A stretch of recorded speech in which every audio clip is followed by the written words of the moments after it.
જીલિયા ગામે તાંડવ કરનાર ટપોરીઓનું સરઘસ કાઢતા તે જોવા માટે લોકોના ટોળા ઉમટી પડ્યા. જાહેરમાં તાંડવ મચાવનારાઓ પર દંડા વરસતા હાથ જોડી માફી માંગી. સાહેબ ભૂલ થઈ ગઈ, માફ કરો, બોલતા રહ્યા ને લાઠીઓ વરસતી રહી. ચાણસ્મા પોલીસ સ્ટેશનથી બસ ડેપો સુધી સરઘસ કાઢ્યું. 5 દિવસના રિમાન્ડ પર સોંપવા આદેશ મળ્યો હતો. પાટણ જિલ્લાના ચાણસ્મા તાલુકાના જીલિયા ગામે ફાર્મ હાઉસ પર ટોળાએ તરખાટ મચાવ્યો હતો.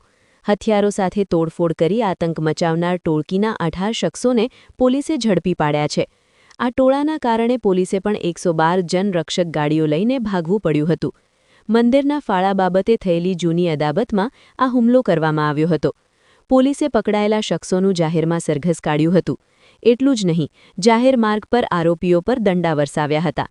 એક બાજુ પોલીસના દંડા વરસતા હતા અને બીજી બાજુ આરોપીઓ, સાહેબ ભૂલ થઈ ગઈ, માફ કરી દો.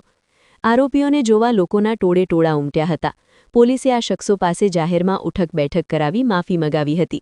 ત્યારબાદ તમામ આરોપીઓને ઘટના સ્થળે રીકન્સ્ટ્રક્શન કરાવી કડક હાથે કાયદાનો ભાન કરાવ્યું હતું. ચાણસ્મા પોલીસે આરોપીઓના રીકન્સ્ટ્રક્શન બાદ પાટણ કોર્ટમાં રજૂ કરી કોર્ટ સમક્ષ 7 દિવસના રિમાન્ડની માંગણી કરતા કોર્ટે 23 માર્ચ એટલે કે 5 દિવસના રિમાન્ડ મંજૂર કર્યા હતા. મળતી માહિતી મુજબ આરોપીઓની રિમાન્ડ દરમિયાન ગુનામાં વપરાયેલા વાહનો અને હથિયારો બાબતે પૂછપરછ કરી કબજે કરવાની કાર્યવાહી હાથ ધરવામાં આવશે તેમ જાણવા મળ્યું હતું. જીલિયા ગામે આવેલા એક ફાર્મ હાઉસ પર 15થી 20 જેટલા શખ્સોએ હથિયારો સાથે ધસી આવી હુમલો કર્યો હતો. હુમલાખોરોએ ફાર્મ હાઉસના ગેટ અને દિવાલ પર ભારે તોડફોડ કરી નુકસાન પહોંચાડ્યું હતું તેમજ ત્યાં હાજર લોકોને જાનથી મારી નાખવાની ધમકી આપી હતી. પ્રાથમિક તપાસમાં બહાર આવ્યું છે કે મંદિરનો ફાળો ઉઘરાવવા મુદ્દે ચાલી રહેલા મનદુખને કારણે આ હિંસક હુમલો કરવામાં આવ્યો હતો. આ મામલે ચાણસ્મા પોલીસ મથકે 2 અલગ-અલગ ફરિયાદો નોંધાઈ હતી.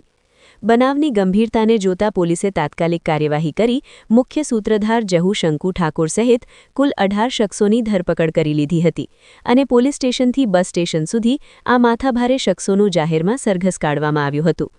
પોલીસે આ શખ્સો પાસે જાહેરમાં ઉઠક બેઠક કરાવી માફી મગાવી હતી.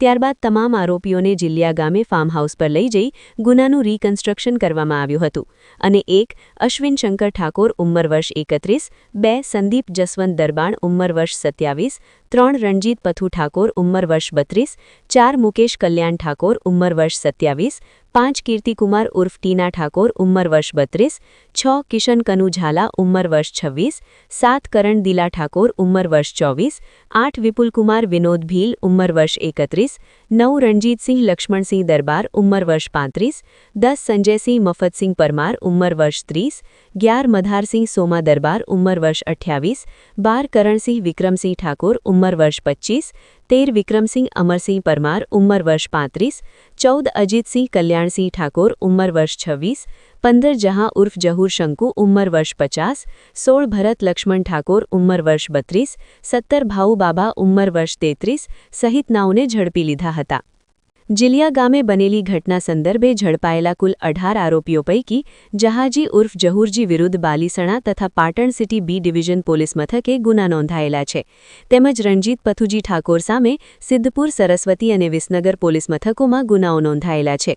તેમજ મુકેશજી કલ્યાણજી વિરુદ્ધ પણ પાટણ સિટી એ ડિવિઝન પોલીસ મથક સહિત વિસનગર તાલુકા અને વિસનગર ટાઉન પોલીસ મથકે ગુનાઓ નોંધાયેલા છે.